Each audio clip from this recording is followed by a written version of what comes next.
వీళ్ళు ఏం మాట్లాడతారో, నిన్నేం మాట్లాడారో, ఈరోజు ఏం మాట్లాడతారో వీళ్ళకి అర్థం కాదు. ఇంటర్మీడియట్ 3 గ్రూపులు 3 సార్లు చదివి ఎంపీసీ, ఎంఈసీ, సిఈసీ ఒక్క గ్రూపు పాస్ కాల. 2 లక్షల పుస్తకాలు అట్టలో చదివాడు అంటాడు.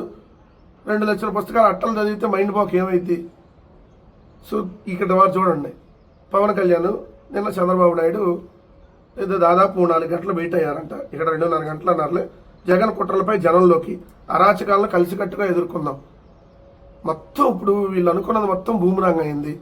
జనాలు ఇలా మొహానే చేత్కరిస్తున్నారు. మీకు అసలు బుద్ధి జ్ఞానం ఉందా? ఎవడన్నా జంతువులకు దునపోతుకోవు అని మాట్లాడతారా?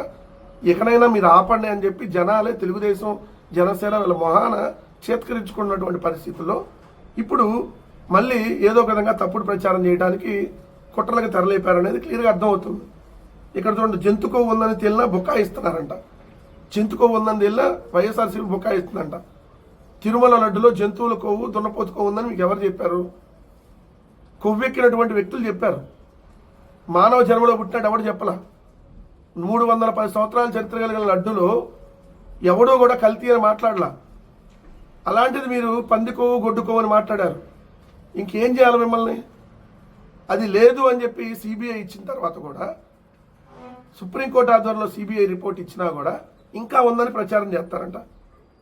ఇంకా ఉందని ప్రచారం చేయమని, జనంలోకి వెళ్ళి ఇంకా ప్రచారం చేయమని ఇద్దరు కూర్చొని డిస్కషన్ వాళ్ళు 3 ఆయన కూర్చుంటారంట. బీజేపీ రాష్ట్ర అధ్యక్షుడు ఎవరు ఉన్నారు కదా ఇక్కడ, ఎంత డమ్మీలే కదా ఇక్కడ ఉన్నాయి. సో వాళ్ళందరూ కూర్చొని డిస్కస్ చేస్తారంట. పని చేయండి, ఇంటింటికి పాంప్లెట్లు పంచండి వెళ్ళి. అప్పుడు కానీ మీకు దేవుడు ఎట్లా వేయాలి శిక్ష వేస్తాడు.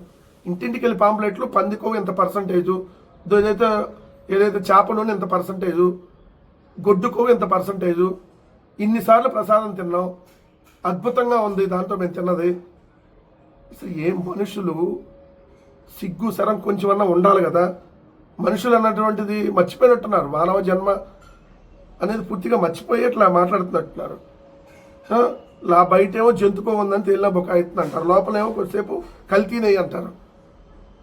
రెండోది అసలు ఆ శాంపిల్ తీసుకుని మీ హయాంలోనే, లోడ్ వచ్చింది మీ హయాంలోనే, దాన్ని శాంపిల్ తీసుకుని మీ హయాంలోనే, రిపోర్ట్ వచ్చింది మీ హయాంలోనే, మళ్ళీ అయినా కూడా ఆయన నెయ్యిని కుట్రపూరితంగా వాడింది మీ హయాంలోనే.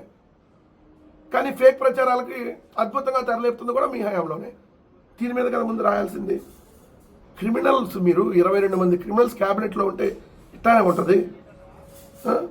జనసేనకు రాజ్యసభ సీట్ ఆ ముష్టి వేస్తారు కదా, ఏంగానే వీళ్ళకి ఒక ముష్టి, ఒక ఎమ్మెల్యే సీటు, ఎమ్మెల్సీ సీటు ఇస్తే ఇంకా పరిగెత్తుతూ ఉంటాడు చంద్రబాబు నాయుడు గారు ఏం చెప్పగానే. అది నిన్న ఒక వీడియో విన్నా, వాళ్ళ జనసేన ఎమ్మెల్యేలతో పవన్ కళ్యాణ్ చెబుతూ జగన్ గారికి ఏం సంబంధం ఉండదు కదా దాంట్లో అని చెప్పాడు. మరి జగన్ గారికి సంబంధం అని మొన్నటిదాకా మాట్లాడారు.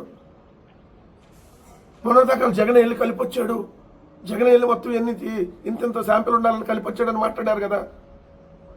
ఇప్పుడేమో అక్కడున్న వాళ్ళు వెళ్ళి, ముఖ్యమంత్రి వెళ్ళి చెప్పడు కదా.